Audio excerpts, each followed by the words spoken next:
नमस्कार, आप देख रहे हैं एक्सप्रेस न्यूज भारत और मैं हूं आपके साथ मानसी। और आज चर्चा होगी वन नेशन वन इलेक्शन को लेकर, क्योंकि जैसे ही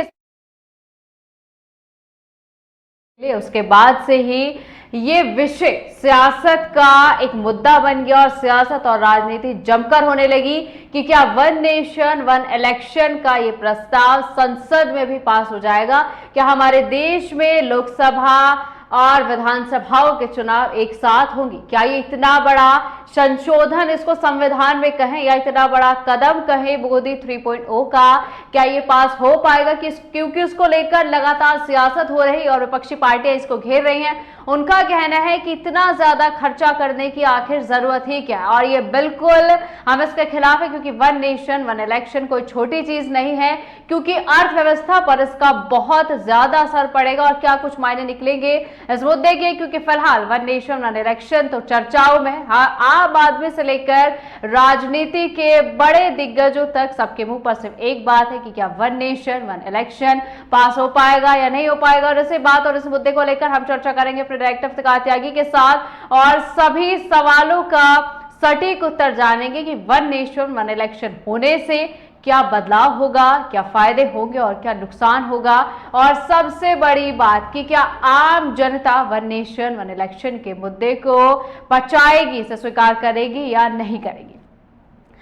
इफ्तिकार त्यागी जी, सबसे पहले तो मैं आपसे ये पूछना चाहती हूँ कि जिस तरीके से वन नेशन वन इलेक्शन को लेकर लगातार सियासत और राजनीतिक गलियारे गरमाए हुए हैं, क्या लगता है वन नेशन वन इलेक्शन आने से क्या कुछ बदलाव होगा, आ पाएगा या नहीं आ पाएगा?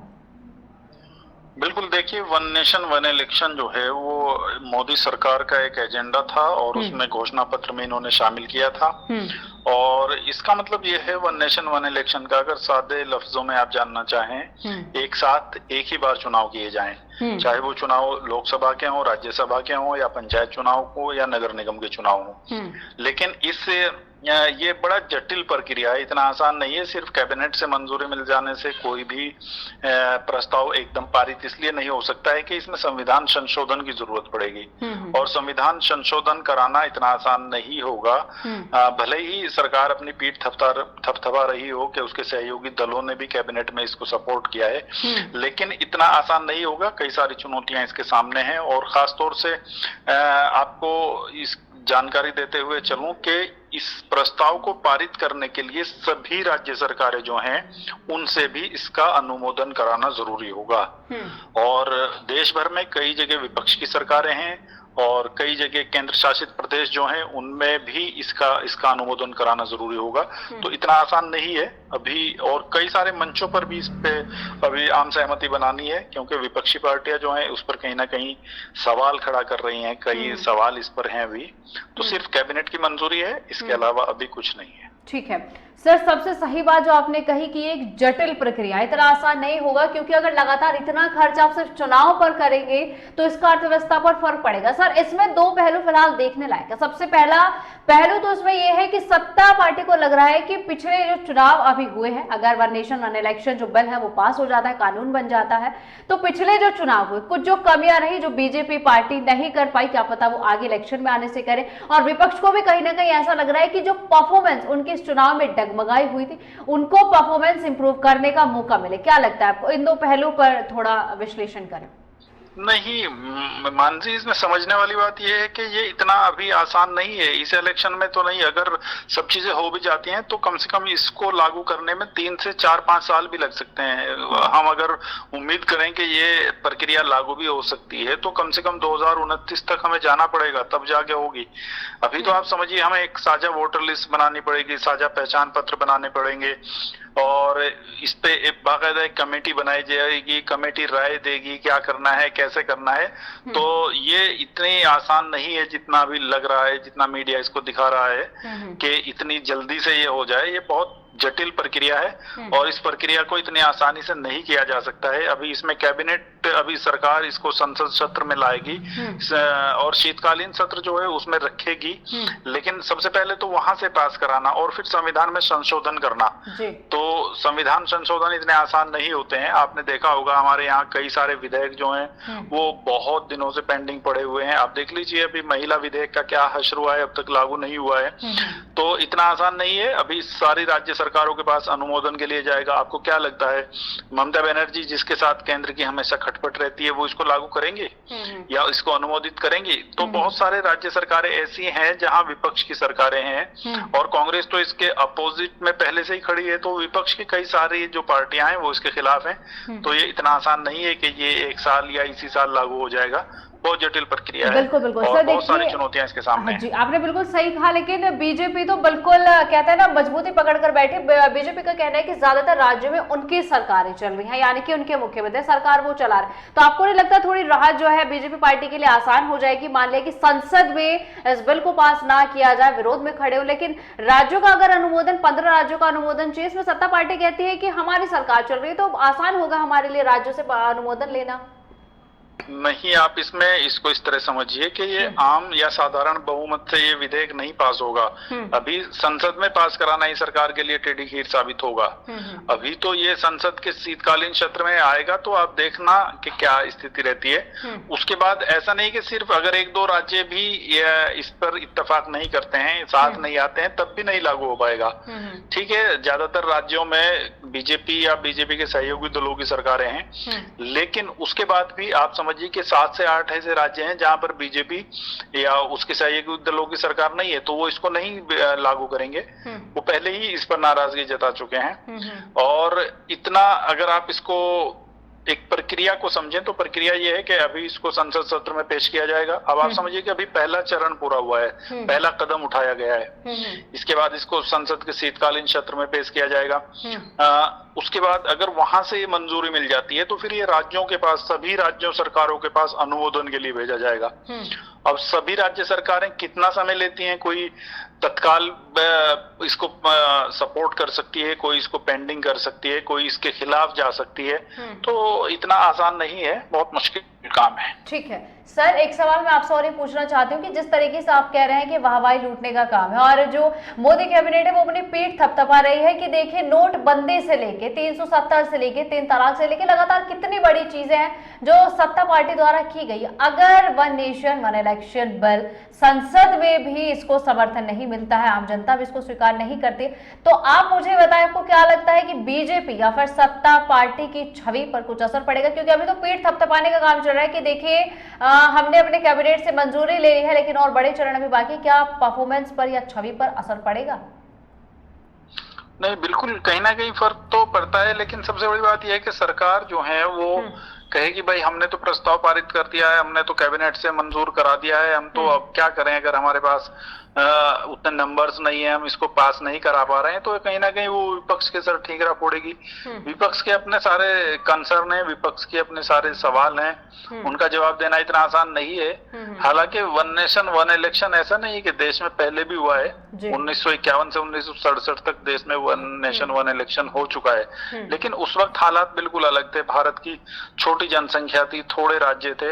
अब भारत बहुत बड़ा देश है और इतना आसान नहीं है वन नेशन वन इलेक्शन कराना। लेकिन अब देखना ये होगा कि क्या सरकार इस मुद्दे को जितना जोर शोर से अभी उठा रही है, इस मुद्दे पर इतनी गंभीर रहती है, क्योंकि अभी बहुत शुरुआती बात है और शुरुआत में जोश के साथ आई है। सरकार के सामने बहुत सारी चुनौतियां आएंगी, उन चुनौतियों का मुकाबला कैसे कर पाती है ये देखने वाली बात होगी। सर, अगर आम जनता के तौर पर इसको सोचा जाए, जैसे आपने हमें जानकारी दी कि पहले भी 1951 से लेकर देखिए 1967 तक पहले भी चुनाव हुए हैं और यह बात आपने बहुत सही कही है कि इस वक्त जनसंख्या कम हुआ करती थी, राज्य कम हुआ करते थे, लेकिन अगर आम जनता के तौर पर सोचा जाए, क्योंकि जनता ने पहले भी इसको देखा है, जनता ने पहले भी इस तरीके से वोट किया है, अगर आम जनता के तौर पर हम सोचे, आपको क्या लगता है आम जनता इसको दोबारा स्वीकार करेगी? नहीं, देखिए आम जनता को इसमें कोई नुकसान नहीं है, लेकिन इसमें कई सारी ऐसी चीजें हैं, जैसे अगर वन नेशन वन इलेक्शन होता है तो इसके कुछ फायदे भी हैं, कुछ नुकसान भी हैं। तो आम जनता जो है वो राजनीतिक दलों से एक तरह से प्रेरित होती है, जो जिसकी राजनीतिक वफादारी निभाता है उसी की बात करेगा। जो बीजेपी के लोग हैं या बीजेपी से जुड़े हुए हैं वो इसका सपोर्ट करेंगे, जो विपक्ष के लोग हैं जो इसके समर्थन में नहीं है वो इसका विरोध करेंगे। आम जनता अपनी कोई राय नहीं रखेगी इसको लेकर। अभी इसमें जो कमेटी बनी थी पूर्व राष्ट्रपति रामनाथ कोविंद की अध्यक्षता में, तो उसने बहुत सारे लोगों से बात की है, लेकिन विपक्ष के लोग कह रहे हैं कि भाई हमसे बात ही नहीं की है। तो बात भी उन्हीं लोगों से की जाती है जो आपके लाइक माइंडेड लोग होते हैं, आप ही की जैसी विचारधारा के लोग होते हैं। तो कहीं ना कहीं इस तरह की चीजों पर सवाल खड़ा होना लाजमी है। और आम जनता जो है वो इस पर क्या कर सकती है? आम जनता तो कहीं ना कहीं किसी ना किसी राजनीतिक दल से जुड़ी होती है, तो जो उस राजनीतिक दल का जो नजरिया होगा जनता भी उसी की तरह से काम करेगी। ठीक है सर, इस मुद्दे को खत्म कर दे इससे पहले मैं आखिरी सवाल आपसे लेना चाहूंगी कि आपने भी बात की कि देखिए आम जनता इसमें क्या कर सकती है, क्योंकि पहले भी उन्होंने स्वीकार किया है और अब भी वो स्वीकार कर ही लेगी क्योंकि वो राजनीतिक जो दिग्गज है उनकी तरफ चलती है। अब मैं अगर आपसे पूछूं कि फायदा और नुकसान की बात आपने कही, तो मोटा मोटा तौर पर अगर हम फायदा और नुकसान देखें वन नेशन वन इलेक्शन का, वो क्या होगा, किस तरीके से उसका असर जाएगा? नहीं, फायदा वन नेशन वन इलेक्शन का ये है कि देश में एक ही बार में चुनाव हो जाएंगे। और सबसे बड़ी बात ये होगी कि ये जो रोज रोज चुनाव होते रहते हैं इससे बच जाएंगे।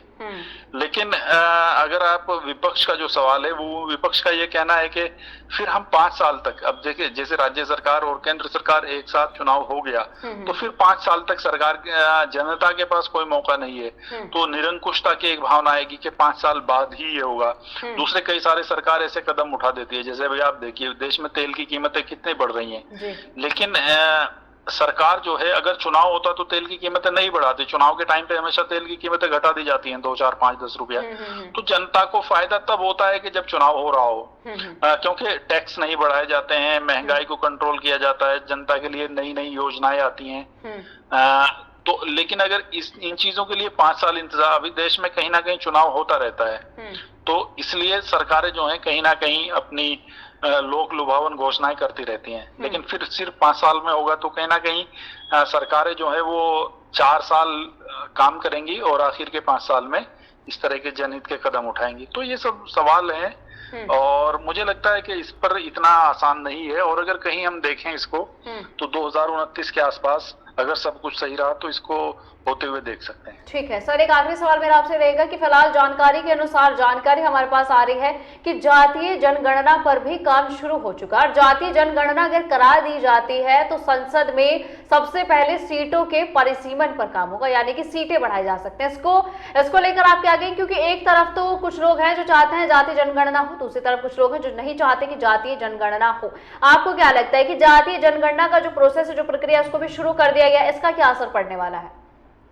बिल्कुल, जातीय जनगणना को लेकर कांग्रेस की बड़ी डिमांड थी और राहुल गांधी ने इसको चुनाव में बड़ा मुद्दा बनाया था। तो जातीय जनगणना एक तरीके से उसमें ये साबित करना होता है कि बेसिक अगर आप समझे तो वो इस बेस पर काम करती है जिसकी जितनी संख्या उसकी उतने हिस्सेदारी होनी चाहिए। जातीय जनगणना ये है। यहाँ आरोप लगते रहते हैं कि सब जो बड़े पद हैं उन पे जनरल कास्ट या सवर्ण लोगों का कब्जा है, जबकि देश में ओबीसी, बीसी और दलित बहुत सारे वर्ग हैं, लेकिन मतलब जो बड़ी पोस्ट है उन पर उनका कब्जा है। तो जातीय जनगणना में ये चीज खुल के सामने आ जाएगी कि कितनी जनसंख्या है, कौन सी जाति, मतलब ओबीसी कितना है, बीसी कितना है, एससी एसटी कितना है, अलग अलग, और उसी के आधार पर उनको हिस्सेदारी दी जाए, उसी के आधार पर उनकी भागीदारी की जाए। तो जातीय जनगणना कांग्रेस का एक बड़ा मुद्दा है। और अगर जातीय जनगणना होती है तो कहीं ना कहीं जो हमारे यहाँ जातीय समीकरण है उसको फायदा होगा और कांग्रेस के लिए बड़ी जीत होगी। ठीक है सर, बहुत शुक्रिया आपका हमारे साथ जुड़ने के लिए और तमाम जानकारियों पर हमारे साथ चर्चा करने के लिए।